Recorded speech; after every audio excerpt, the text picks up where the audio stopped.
주님의 은혜가 아니시면 참으로 죽을 수밖에 없는 죄인의 영혼이며 죄인의 육체임을 알게 하여 주셔서 감사합니다. 주님, 은혜가 우리와 함께 하였으나 이 세상 가운데 어둠의 그늘이 짙게 가려웠고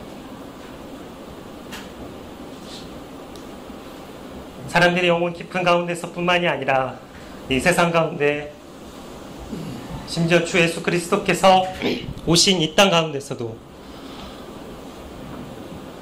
많은 사람들이 주 예수의 이름으로 서로를 미워하고 죽이며 전쟁 가운데서 서로를 억압하는 가운데 있어서 주님을 믿지 아니하는 사람들이 그들의 행적을 봄으로써 주님을 욕하고 주님을 더욱더 공격하고자 하며 주님의 은혜에 겨우 붙들림 받은 저희들마저도, 저희 신자된 자들마저도 저희가 공격을 당하고 두려워하며 이 세상 가운데 저희가 참으로 어디 가운데 소망을 찾으며 무엇으로 주님을 의지하며 나아갈 바를 알지 못하는 그런 깊은 어둠 가운데 있는 이 시대를 바라보게 됩니다.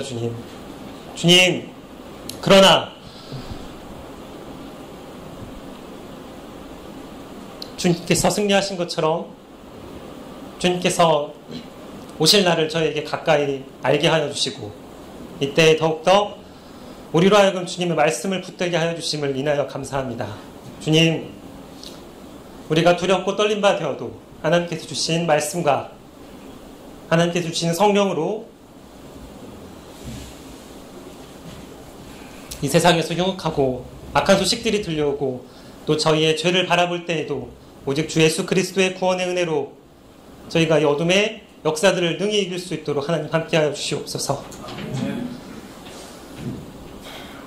하나님 또한 저희 자녀들이 앞으로 나아갈 세상 가운데서도 참으로 악하고 저희가 이전에는 감히 듣지도 못했던 일들이 많이 벌어지므로 저희가 참으로 두려워하고 참으로 깊은 걱정 가운데 있습니다. 하나님, 교회로 불러주신 저희 성도들 가운데 참으로 깨어서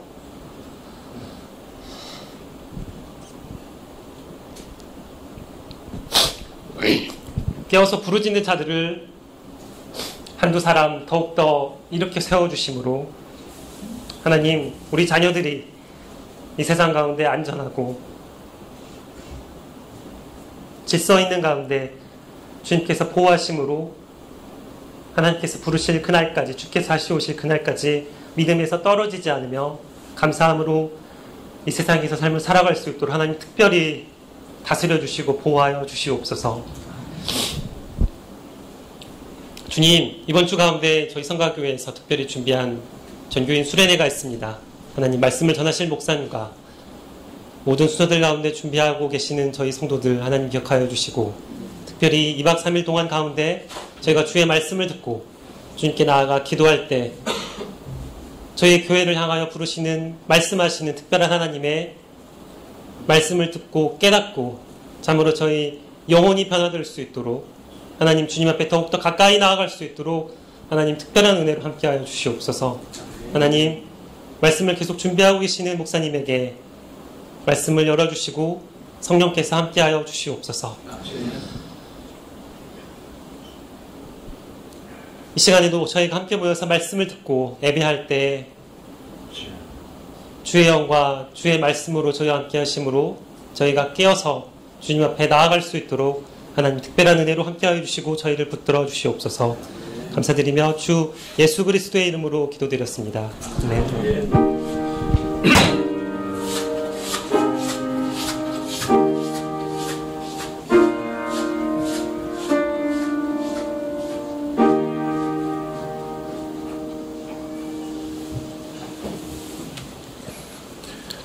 네, 말씀은 사도행전 22장 22절부터 23장 11절까지 말씀입니다. 22장 22절부터 23장 11절까지 한 절씩 교독하시죠. 이 말 하는 이런 것까지 저희가 듣다가 소리질러 가로되 이러한 놈은 세상에서 없이 하자 살려둘 자가 아니라 하며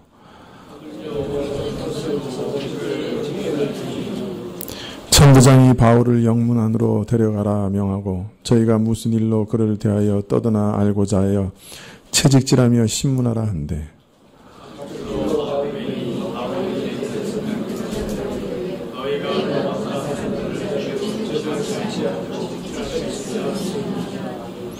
백부장이 듣고 가서 천부장에게 전하여 가로되 어찌하려 하느뇨 이는 로마 사람이라 하니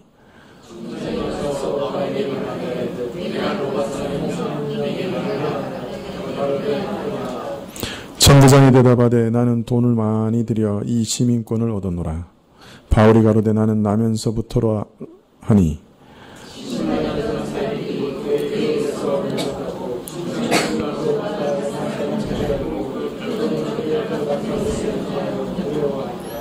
이튿날 천부장이 무슨 일로 유대인들이 그를 송사하는지 실상을 알고자 하여 그 결박을 풀고 명하여 제사장들과 온 공회를 모으고 바울을 데리고 내려가서 저희 앞에 세우니라.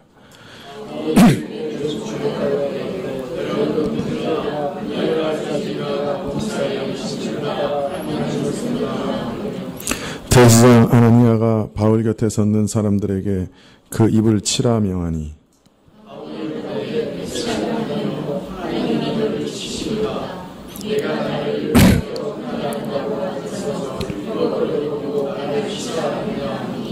곁에 선 사람들이 말하되 하나님의 대제사장을 내가 욕하느냐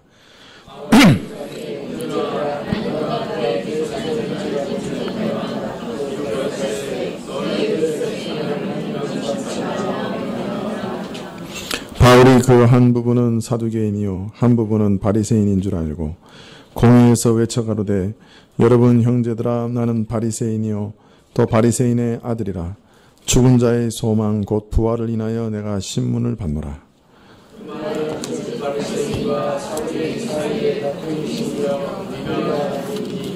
이는 사두개인들은 부활도 없고 천사도 없고 영도 없다 하고 바리새인은 다 있다 함이라.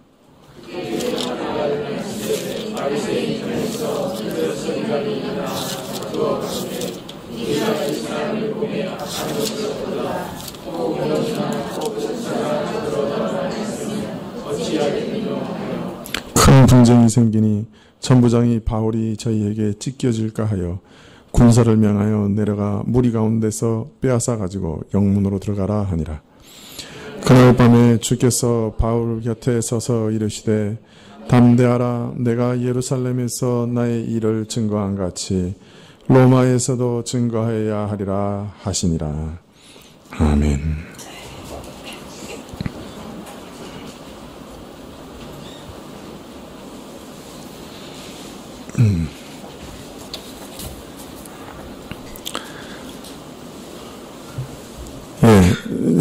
바울은 이스라엘에게 자신의 회심에 관한 얘기를 전할 수 있는 기회를 얻자 참으로 히브리 말로 그 당시 통용되는 아람 말로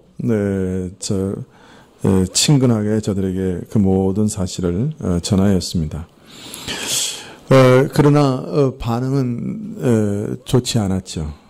이스라엘은 그가 말하는 도중에 그 말을 끊고 그냥 소리질러 가로되 이런 놈은 세상에서 없이 해야 되겠다. 살려둘 자가 아니다. 떠들며 옷을 벗어 던지며 티끌을 공중에 날렸습니다. 스데반 집사를 죽일 때 옷을 벗어서 증거로 삼았던 것처럼 지금 이스라엘 백성들은 동일하게 옷을 벗어서 이 사람은 반드시 죽여야 할 자다라고 지금 이구동성으로 말하고 있는 것이죠. 티끌을 날렸다고 그랬는데 아마 거기 돌이 있었으면 분명히 돌을 들어서 던졌을 거예요. 아마 그 스데반처럼 돌을 들어 다 쳐 죽이려고 했을 거예요. 그러나 아마 성전은 이 밑에 박석으로 다 이렇게 깔려 있었기 때문에 돌을 구할 데가 없어서 돌로 못 친 것 같아요. 그러니까 근데 돌은 못 던지고 그 성전 바깥에도 이렇게 아마 큰 박석으로 돼 있었을 거예요. 그러니까 이제 막 먼지만 날리면서 이 사람은 그냥 살려둘 자가 아니다. 그렇게 외쳤던 것이죠. 이전에 스데반을 죽일 때와 똑같은 현상인데 저 사람들에게는 참 아쉽게도 돌이 없었죠. 그 돌이 없어서 쳐 죽이지를 못했습니다. 참 하나님의 백성이요, 복음의 은혜가 약속으로 주어진 당사자인데 이제는 참 너무나 이상하게도 가장 극렬하게 그리스도와 그 복음을 반대하는 자로서 참 저들의 정체를 드러내고 말았습니다. 저들이 왜 그리스도를 그렇게 극렬하게 반대하는지 근본 원인을 깨우치고자 바울은 자신이 예루살렘에서 겪었던 경험을 참 얘기했던 것이죠. 나 같은 반역자가, 나 같은 대적자가, 참 사람을 죽이고 사람들을 감옥에 가뒀던 나 같은 사람이 어떻게 예수님을 만나고 또 예수님께 나아가게 되었는지 저들에게 알리면 저들은 틀림없이 돌아올 수 있을 것입니다.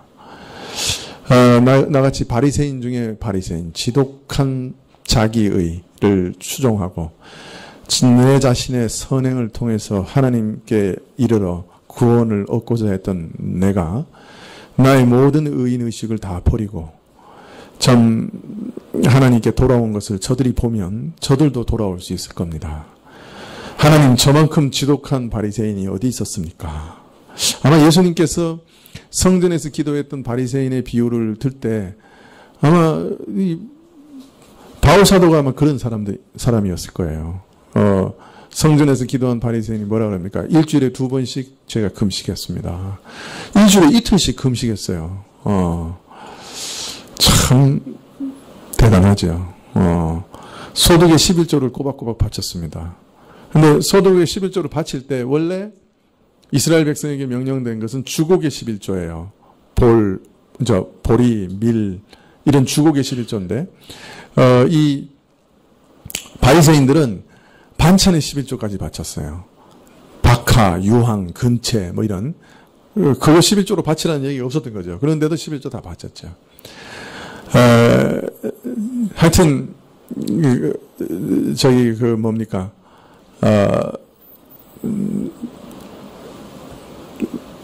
빵집에 가가지고 저 디스카운트 되는 카드로 15% 디스카운트 받으면 그거 전까지 계산해서 11조 낸 사람들이에요. 여러분 그렇게 할 수 있어요? 예? 핸드폰 카드 가져가면 15% 해주잖아요. 그죠? 우선 10%인가요? 우리는 아침에 빵을 주식으로 먹기 때문에 그것도 꽤 커요.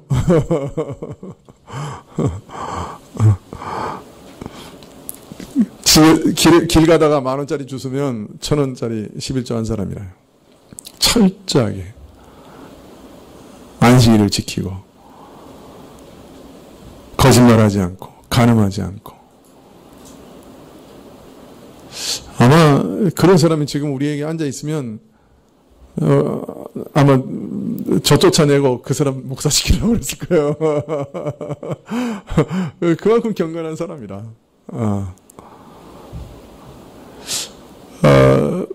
아마 예수님께 그 선한 행실로 구원을 얻으려고 왔던 그 젊은 청년이 아마 바울과 닮았을지도 몰라요.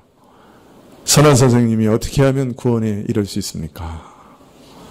예수님께서 십계명에 있는 것들을 쭉 다 말씀하시죠. 십계명 중에 두 번째 돌판에 있는, 그죠? 부모를 공경하는 것부터 쭉 얘기하시죠. 그러니까 뭐라 그래요? 그 두 돌판의 정신이 뭐예요? 내 이웃을 내 몸처럼 사랑하는 것이죠. 이 청년은 뭐라 그랬냐면 자신 있게 제가 다 지켰습니다. 물론 부모를 공경하라고 할 때 마음으로 공경해야 된다는 것을 몰랐을지 몰라요. 그러나 겉모습으로는 이루 말할 수 없이 공경했어요. 간음하지 말라 했을 때 마음이 간음하지 말라고, 마음에서조차도 간음하는 생각을 품지 말라고 하는 그런 말씀인 줄은 몰랐을지 몰라요. 그러나 육체적으로는 단 한 번도 간음한 적이 없어요. 도둑질하지 말라고 했을 때 남의 것에 대한 탐심도 품지 말라는 말씀인 줄은 몰랐을지 몰라요. 그러나 진짜 남의 것을 가서 가져온 적은 없었어요. 주인 몰래.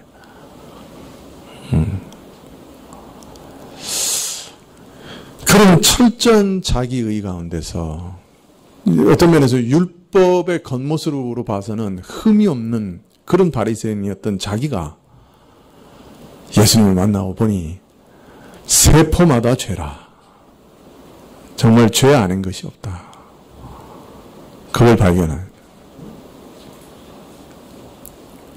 탐내지 말라고 하시는 그 계명의 의미를 참으로 알고 어떤 것도 탐내지 않으려고 하다 보니 내가 얼마나 탐심이 많은지 알게 됐다. 살인하지 말라 하는 계명이 사실은 사람을 미워하지도 말고 다른 사람에 대해서 어떤 악의도 품지 말라는 말씀인 줄을 깨닫게 되니 자신이 날마다 살인하는 줄 알게 되고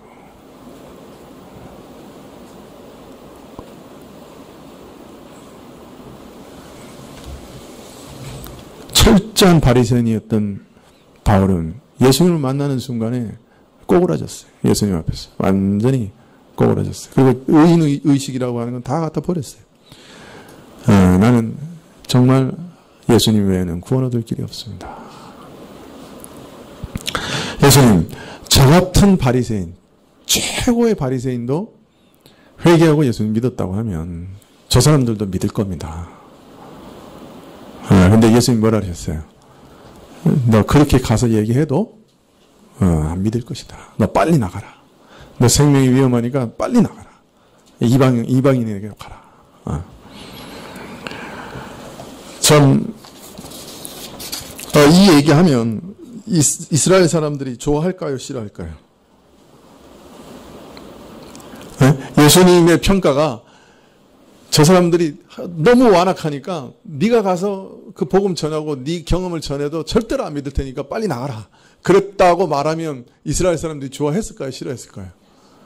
자기들이 이단의 괴수라고 죽인 예수지만 예수가 너희를 그렇게 평가했다 그러면 좋아할까요? 싫어할까요? 싫어했겠죠. 그러니까 그까지 듣고는 어떻게 한 거야?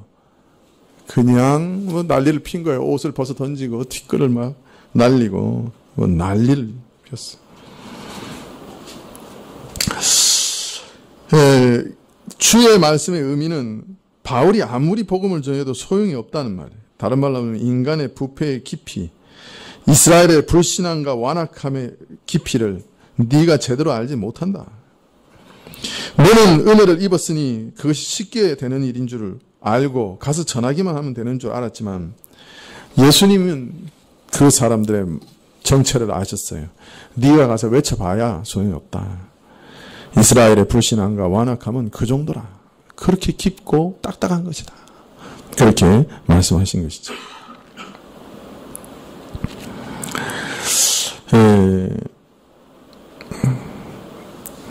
참 이것은 어떤 면에서는 마지막 호소였다고도 할 수 있었습니다. 오전 예배 때도 말씀드렸지만 이 사건은 주후 한 58년 정도 일어난 사건으로 보이는데 65년에 이 예루살렘 성은 로마의 큰 반역을 일으키고 로마 군인과 전투를 시작합니다. 70년에 완전히 예루살렘 성은 잿더미가 되고 성전도 돌 위에 돈 하나도 남지 않게 되지요. 어떤 면에서는 바울이 이렇게 이스라엘 백성들에게 복음을 전한 것, 공개적으로 전한 것이 이스라엘에게는 마지막 기회였는지도 모르죠. 그러나 이스라엘은 그 기회를 사지 못했습니다. 자, 여기서 좀 한번 생각해 볼 일은 바울은 그 예루살렘의 분위기가 심상치 않고 험악하고 이 사람들의 마음이 이게 별로 좋지 않다는 것을 알았는데 좀 좋은 말로 달래면 좋은데 오히려 칼로 그 마음을 팍 찌르는 것처럼 그냥 들쑤셔버린단 말이에요. 아니, 이 사람이 지금 그 예루살렘 사람들을 구원하려고 얘기하는 거요. 아니면 예루살렘 사람들을 쥐어 박으려고 얘기하는가. 이거 왜 이렇게 설교를 하는가. 그런 생각이 들 정도예요. 그렇지 않습니까? 아니, 좀 그 예루살렘 거민들을 좀 잘 이렇게 구원하려면 그 사람들한테 좀 좋은 말도 해주고, 참 하나님이 너희를 선택하신 백성이니까 하나님이 너희를 사랑한다고 이렇게 좀 얘기해주고, 참 너희는 이방인에게 복음이 전해지지만 그래도 너희는 특별한 하나님의 소유라고 뭐 이렇게 좀 띄워주고 이렇게 다가가도 들을까 말까 하는데, 야, 예수님이 너희들을 정확하게 평가하셨는데 아무리 설교해도 너희는 들을지 못하는 그런 악종이요 독종이라고 그러시더라. 이렇게 얘기를 하면 이게 설교학으로 봤을 때 이거 빵점 아니야? 여러분 어떻게 생각해? 이렇게 접근하는 게 올바른 거예요? 네? 고개질을 잘해야 돼요.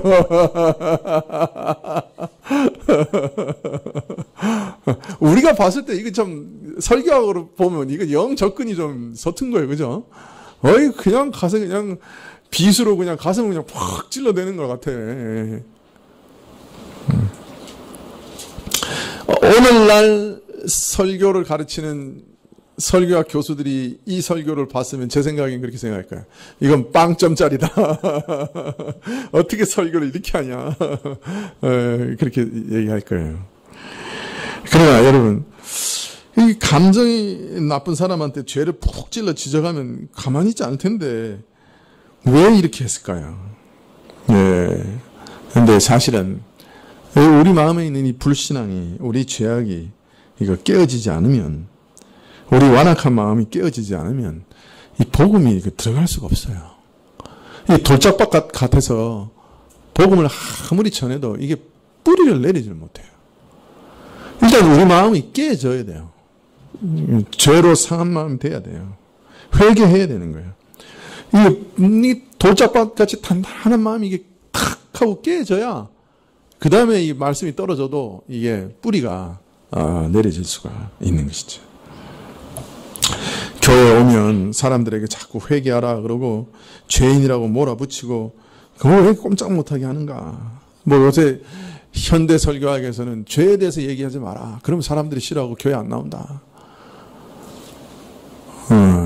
제가 이게 신학교 다닐 때도 어떤 교수님 한 분이 죄에 대해서 아주 기가 막히게 설교를 잘했어요. 근데 다른 교수들이 뭐라 그랬냐면, 저 아무개 교수 따라가면 목회는 망한다.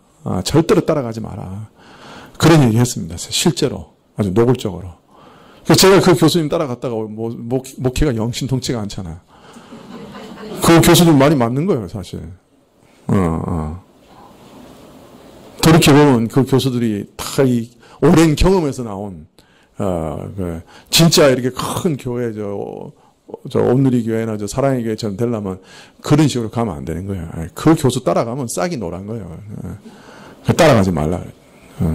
아주 진심 어린 충고를 하고, 어떤 분은 나를 개인적으로 불러가지고, 그분은 나한테 A 플러스밖에 안 줬거든요. 이렇게 자랑하는데도 못 알아들으니. 이렇게 자랑을 하는데도 못 알아들으니. 아이고, 참. 그리고 개인적으로 불러가지고, 유학하라고, 그러고, 자기가 가르친 분야에서 유학하라고 몇 번 권유했고, 또 그러면서 아주 진지하게 그 사람 따라가지 말라고 아주 이렇게 권유를 했단 말이에요. 참 예의상으로는 그분 벌써 몇 번 모셔가지고 설교도 듣고 그랬어야 되는데, 참 A 플러스를 그렇게 주셨는데도 아직 그냥 설교 한번 초대를 못했네요. 하여튼 그런데 초대하고 싶은 마음이 별로 없어요.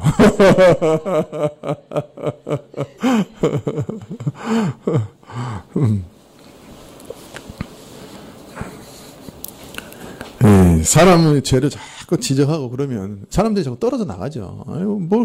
자꾸 그냥 사는 것도 힘들어 죽겠는데 와가지고 자꾸 죄인이라 그러고 이거 고쳐야 된다 그러고 너 이게 하나님 앞에서 잘못돼 있다. 그러면 누가 좋아해요? 견디고 있는 것만 해도 감사하죠, 사실. 그러나, 참 이상한 것은, 마음이 우리가 다 돌짝밭 같아요, 사실. 돌짝밭 같지 않은 사람이 없어요. 그걸 이렇게 걷어내고 기경해내지 않으면 이 밑에 이게 뿌리가 내리지 않아요. 잠깐 뭐 믿는 것 같아도 사실은 안 믿는다. 여러분, 이게 예수님 믿는다고 하는 말은 자존심 다 갖다 버린다는 거예요. 내가 거지같이 주님께 간다는 얘기거든요. 자존심 다 갖다 버려야 된다. 나는 그래도 이건 잘하고 있다 하는 어떤 의인의 의식을 정말 갖다 버려야 되거든요. 그래야 예수님을 탁 붙잡는다. 그러기 전에는 그냥 예수님 믿는다고 얘기는 하지만 사실은 예수님 안 믿어요. 진짜는 예수님 안 믿어요. 그래도 내가 다른 사람보다는 내가 요만큼 이거 잘하고 있다. 내가 다른 사람보다는 이게 낫다. 난 그래도 하나님 앞에서 내가 이렇게 살고 있다. 그런 바리새인적인 생각을 우리가 다 이렇게 가지고 있습니다. 누구나 다 그래요. 목사도 어느 순간 스쳐 지나가는 생각 보면, 야, 그래도 내가 이렇게 열심히 하고, 진실되게 하니까, 근데 내가 다른 목사보다 낫다. 이런 회개한 생각들을 하고 있다니까요. 그런 게 지나가요, 머릿속에. 그러다가 이제 하나님이 그냥 실상을 탁 보여주시면, 실상이 드러나는 거죠. 참, 얼마나 엉뚱한 생각을 하고 있었는지 알게 되는 거예요.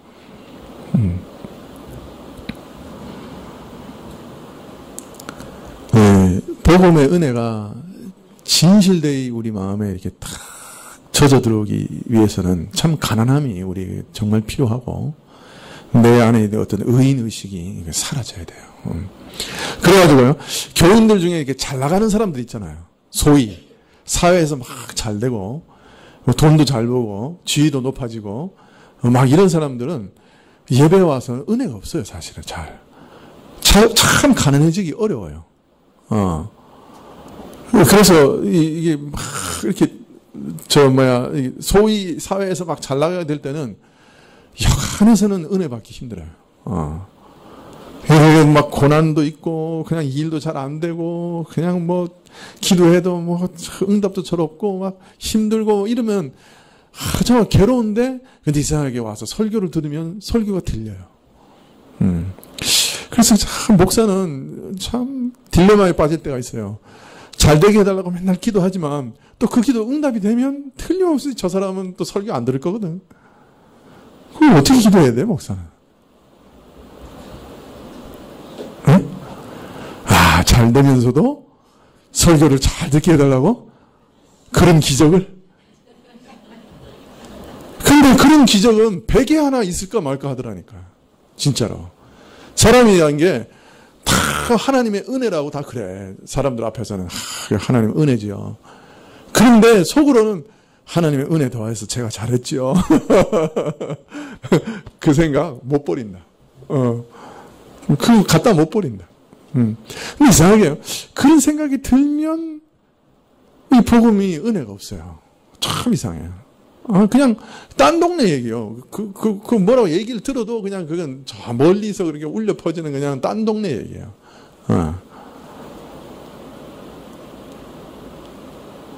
근데 참 사람이 가난한 마음이 된다는 게 참 어려워요. 특별히 부하고 이게 세상에 뭐든지 잘 풀릴 때 정말 이 영적으로 가난한 마음을 품는다는 건 참 기적이에요. 그래서 예수님이 뭐라 그랬어요? 부자가 천국에 들어가는 건 뭐 하다고요? 낙타가 바늘구멍에 들어가는 것과 보다 더 어렵다. 여러분, 낙타가 바늘구멍에 들어갈 수 있어요, 없어요? 응? 있어요, 없어요? 없죠. 그래서 사람들이 예수님이 설마 그런 얘기를 했겠냐? 바늘구멍에 도저히 못 들어가니까 바늘구멍이라는 문이 있었나 보다.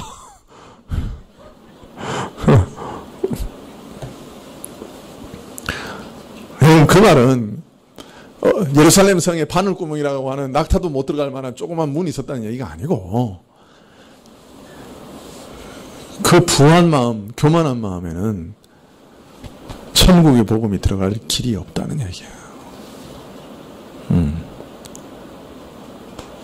그래서 어떤 면에서는 고난도 우리에게는 큰 복이에요. 이게 자꾸 그렇게 고난으로 지어 박히면 이상하게 마음이 가난해져. 외부적으로라도 지어 박히면 이게 가난해져. 심령적으로라도 지어 박히면 가난해져. 그래서 이 고난은 어떤 면에서 그런 의미에서도 큰 유익이에요, 우리한테.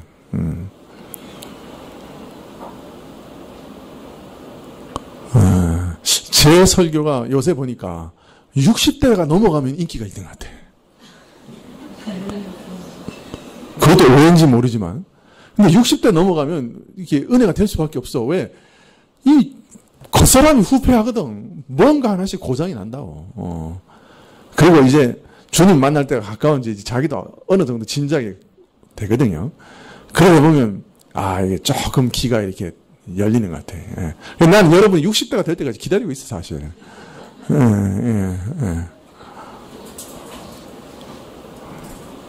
처음에는 청년들에게 잘 먹힐 줄 알았더니 청년들은 전혀 안 먹히더라고. 이게 참 가난해지기가 힘든 것 같아. 예. 청년 때부터 가난해진 사람들은 보통 그 사람들이 다 목회자로 가더라고.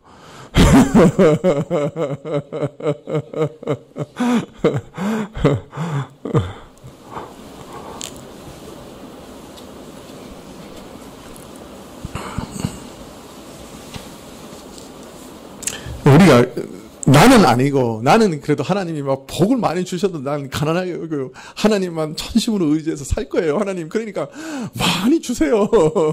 그렇게 기도해도 예외는 없어요. 제가 보니까 예외는 없어요. 목사님들도 뭐 비슷한 것 같아요. 예외는 없는 것 같아요. 예. 뭐든지 잘 되고 막 사람들이 몰려오면 이게 가난해지지가 않아요. 그 다음에 그냥 차 바꿀 생각부터 하지. 이게 뭐가 가난해지지가 않아요. 우리 인간 존재가 그렇게 생긴 것 같아. 예. 그래도 말씀을 전하는 사람은 어떻게든 그 단단한 바위 같은 마음을 깨야 되는 그런 의무가 있단 말이에요. 그러니까 어쩔 수 없어요. 바울 사도가 깨려고 지금 아주 가장 치명적인 그 말을 그냥 서슴없이 얘기하고 있는 것이죠. 그 얘기하면 이스라엘 사람들이 가만 안 있을 거 바울이야 뻔히 알죠. 아니 바울이 그렇게 얘기해도 그냥 화가 미칠 지경인데 자기들이 이단 괴수라고 얘기한 예수님이 그렇게 얘기했다고 그러면 뒤집어질 줄 알았죠. 자, 사람들이 그냥 죽이려고 그러니까 천부장이 바울을 그 폭력에서 구하여 내려고 군용 안으로 일단 데리고 들어갑니다. 자, 그런데 이제 이 천부장의 입장에서 보면 정말 답답해. 한번 생각해 보세요. 처음에 막 소란이 일어나가지고 이게 혹시 자객의 우두머리 아닌가 그래가지고 그냥 급히 달려가서 딱 잡았거든. 그래가지고 사람들한테 물어보니까 얘가 왜 이렇게 당하냐? 왜 당신들이 얘를 죽이려고 그러냐? 그러니까 이 흥분한 사람들이 이구동성으로 그냥 막 얘는 이렇다 그러니까 천부장이 듣고 있다 보니까 이게 도저히 분간이 안 되는 거예요. 무슨 소리 하는지 말도 서로 막 틀리고. 그래서 1차적으로 체포 현장에서 바울의 죄를 파악하려고 했는데 파악을 못 했어요. 근데 우리가 이미 사도행전 쭉 읽어보면서 알지만 그 도시가 막 소동이 일어나면 반드시 그 책임자는 뭘 하게 돼 있어요. 상부에. 왜 소동이 일어났는지 보고를 해야 된단 말이에요. 이 청부장의 입장으로는 이제 보고를 해야 되는데 체포는 했는데 죄목이 뭔지 몰라. 아니 그 사람들이 죽이려고 하는데 왜 죽이려는지를 몰라. 그래가지고 이제 난리가 난 거예요. 그러니까 이제 할 수 없이 두 번째 취한 방법이 뭐예요? 바울더러 자기 백성에게 얘기하라고 그런 거예요. 이제 얘기하는 도중에 이제 무슨 일이 일어나는지 알으려고 했는데 바울이 헬라어로 얘기 안 하고 아람어로 얘기하네. 그래서 바울이 백성들한테 무슨 얘기했는지 알아듣지를 못해. 그래서 두 번째도 실패했어. 그래가지고 오늘 세 번째 시도를 합니다. 영문안으로 끌고 가서 무슨 이유로 유대인들이 소동하는지 바울에게 어떤 심각한 혐의가 있는지 알아보려고 고문을 하라고 합니다. 그러니까 어떻게 고문합니까? 양손을 묶고 그 다음에 채찍질하라고. 그런데 이제 문제는 이 채찍이 보통 채찍이 아니요. 고문인데 이게 사람 죽이는 고문이에요. 이게 바로 예수님을 채찍질한 그 채찍질이라. 앞에 뭐가 달려있어요? 쇠나 사기 조각 같은 것이 달려있습니다. 그래서 한번 채찍을 휘두르면 4-5 군데가 그냥 찢어지는. 그래서 어떤 때는 내장까지 거의 드러나서 그냥 즉사하는 그런 경우도 있었다 그래요.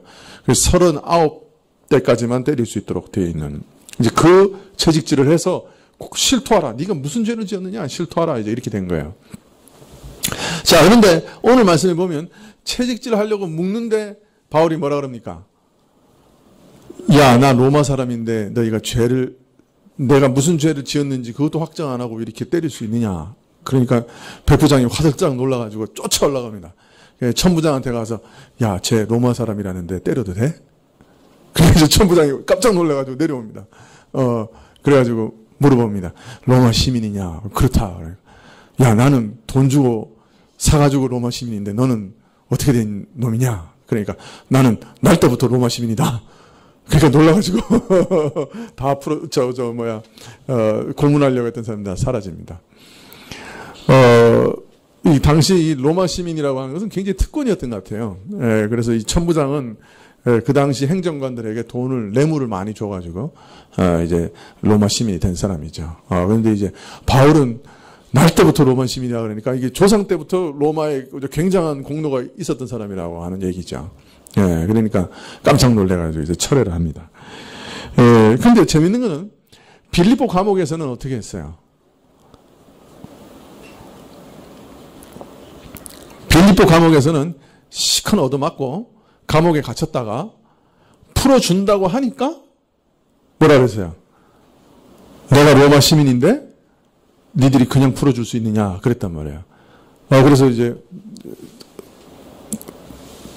위에 있는 사람들이 빨리 내려와가지고 아이고 아무 죄도 없었으니까 빨리 나가십시오. 이래가지고 정중하게 이제 대우를 받고 나갔단 말이에요. 그거는 자기가 죄가 없다는 것을 증명하기 위해서 이제 그걸 사용한 거죠. 그죠? 그런데 오늘 보면 채찍질을 하기 전에 내가 로마 시민이라고 밝힙니다. 이건 또 무슨 좋아요? 왜 빌립보에서는 시컨 얻어맞고 얘기하고 이때는 맞기 전에 얘기를 했을까요? 뭐 별로 중요한 거 아니니까 지금 빨리 주무세요. 5분만 빨리 주무시고.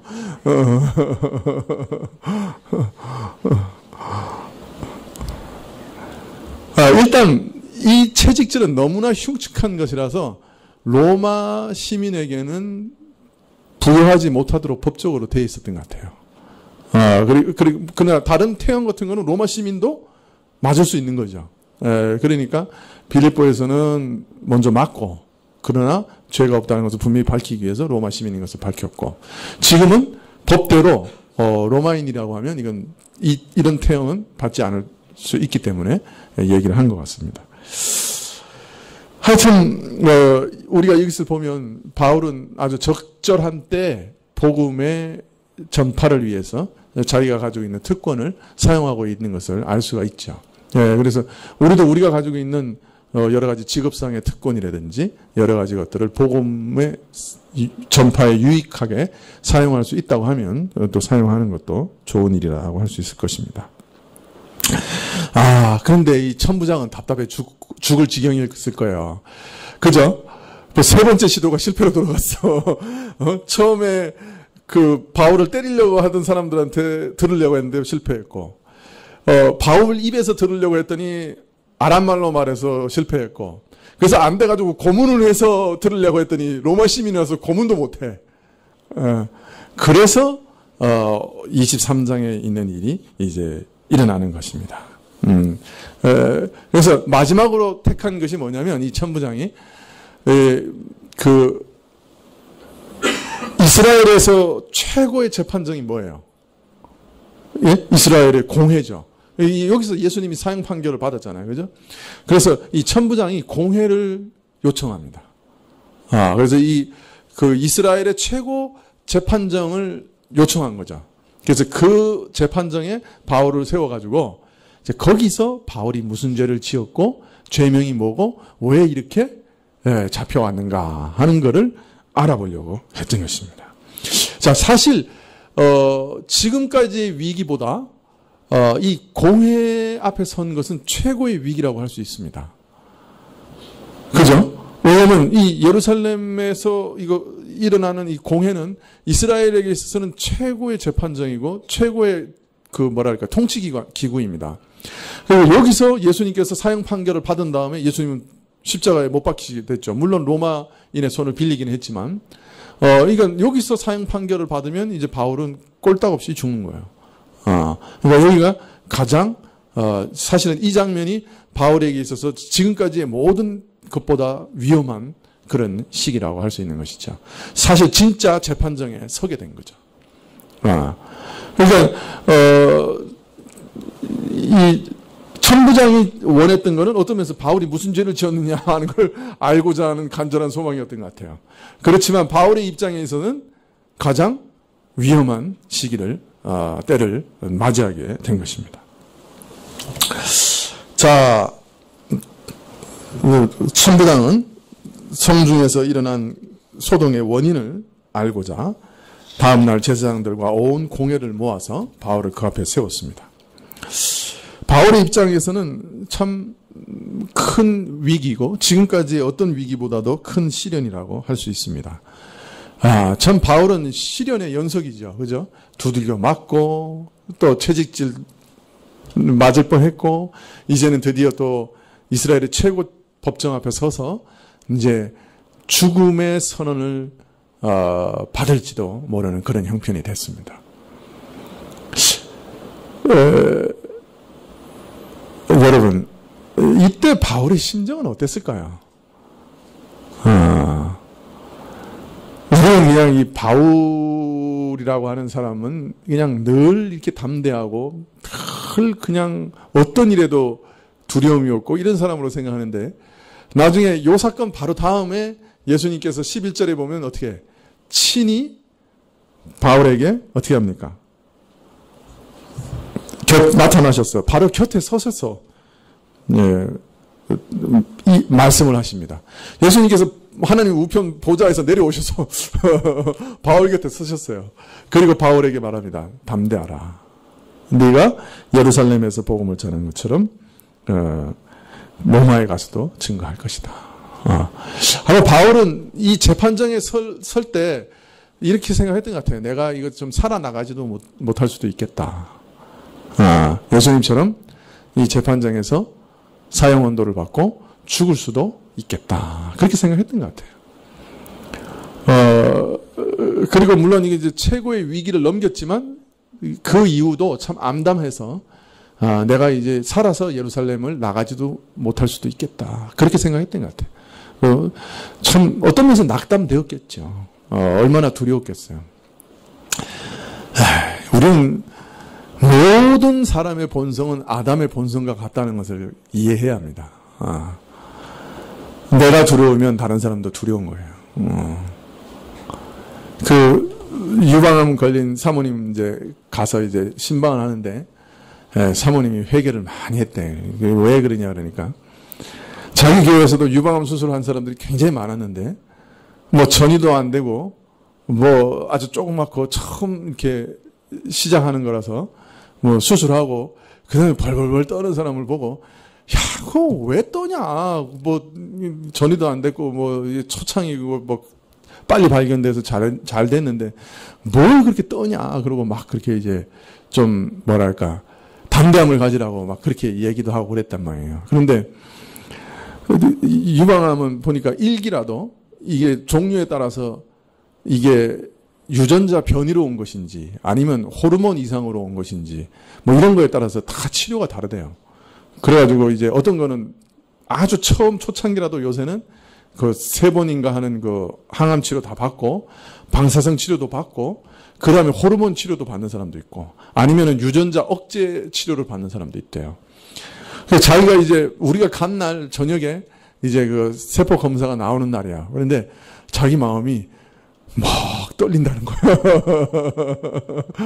그러면서 자기가 그 전에 신방 가가지고 사람들 그 유방암 걸린 사람들한테 왜 이렇게 떠냐 그랬던 그 모습을 생각하면서 회개를 많이 하고 있다고. 그러면서 이제 다음번부터는 아마 자기가 전혀 다른 마음으로 사람들 앞에 서게 될 거라고 그 얘기를 하더라고요. 그러니까 사람은 정말 그 사정이 안 되면 참 그 사람 사정 모르고요, 사실. 아무리 그 사람한테 참 안 됐다, 이거 참 용기를 가져라, 뭐 이렇게 얘기해도 다 헛말이에요, 사실. 그죠? 그 사람 그 사정은 모르는 거죠. 그러나 또 그 사정에 가면 그 다른 감정을 이렇게 느끼는 거는 참 힘들다는 거예요. 다른 말로 말하면 우리가 다 아담 족속이기 때문에 아담하고 똑같은 본성을 가지고 있어서 똑같이 그렇게 두려움을 느끼고 똑같이 고통을 느끼는 거예요. 그러니까 바울은 통뼈라서 절대로 뭐 두려움도 못 느끼고 뭐 전차군단처럼 뭐 이런 위험 속에서도 그냥 또 내가 죽으면 천국이니까 죽으면 죽으리라 뭐 이러면서 전혀 두려움도 없이 그렇게 했다고 생각하지 마세요. 그런 사람은 없어요. 아니 바울이 떠니까 예수님께서 친히 보좌로부터 내려오셔가지고 옆에 서셔가지고 그죠? 이런 기적이 어디 있어요, 그죠? 바로 옆에 서서 얘기하셨다는 거 아니에요. 아니 그 보좌에서 하늘이 열려서 본 게 아니라 예수님이 그냥 내려오신 거예요. 그걸 바울 옆에 서셨다니까요. 아니, 그냥 우리는 성경 말씀 읽을 때 그냥 휙휙 지나간다니까. 그냥 무슨 말씀인지 생각도 안 하고 막 쓰셨네. 그냥 지나간다니까. 그러나 이게 얼마나 대단한 사건이에요. 그만큼 바울이 큰 두려움을 느꼈다는 걸 우리가 알 수 있는 거죠. 근데 또 하나님은 또 우리를 너무 잘 아시니까 정말 적재적소에 아주 그죠? 필요한 도움을 주시는 거죠. 야, 로마까지 가. 그러니까 그다음부터는 바울은 진짜 담대할 수 있는 거죠. 태풍이 와서 그저 바다에 그냥 바다가 저 배가 그냥 완전히 침몰 직전이라도 나 로마까지는 가. 로마 가서 죽을지 살지 몰랐지만 나 로마까지는 가. 그죠? 그다음부터는 그냥 탁 담대해지는 거죠. 또 사람이. 네, 그래서 우리가 이 고난을 받을 때 기도하면서 하나님이 주신 어떤 지혜의 말씀, 이게 하나님이 주시는 이게 그죠? 그 위로의 말씀을 듣는 건 굉장히 중요하죠.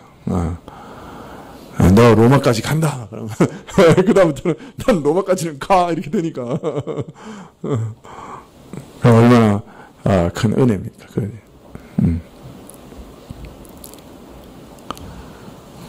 자, 큰 두려움 속에서 어떤 면에서는 제사장 재판장에 섰을 거예요.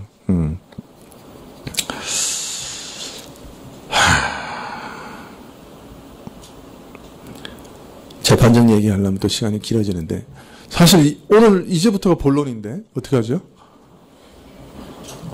사실 오늘은 뭐 별 메시지도 전한 게 없잖아. 어떻게 할까요?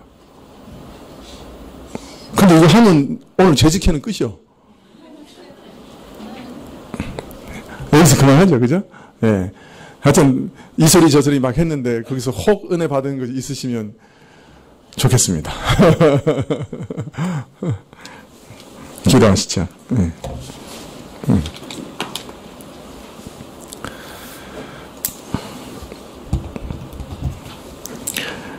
아버지 하나님, 네, 참 저희 마음이 심각하게 타락하고 저희 마음이 참 완악하여 돌짝밭 같습니다. 주의 말씀을 들어도 뿌리 내리지 못하고 열매 맺지 못하는 좀 그런 상황입니다. 주의 말씀으로 우리의 마음을 기경하여 주십시오. 깊이 파내어 주십시오. 하나님 앞에 정말 겸손한 마음이 뭔지 알게 해주십시오. 가난한 마음으로 주님 앞에 나아간다는 그 말씀의 뜻이 무엇인지 알게 해주십시오. 예수님을 내가 온 마음으로 붙드는 것이 뭔지, 예수님 외에는 다른 것을 붙들지 않고 예수님만 붙든다고 하는 말이 무엇인지 저희가 참으로 알게 해주십시오. 저희 안에 있는 모든 의인의식을 다 벗어버리게 해주십시오. 주님, 교만을 다 내어버리게 해주십시오. 내가 그래도 이런 면에서는 잘한다 하는 생각들을 다 버리게 해주십시오. 사실 주님을 온 마음으로 사랑하고 온 뜻을 다해 사랑하며 이웃을 내 몸처럼 사랑하라 하신 그 계명에 비추어 볼 때 저희 안에 참 죄가 아닌 것이 없다 고백드리지 않을 수 없습니다.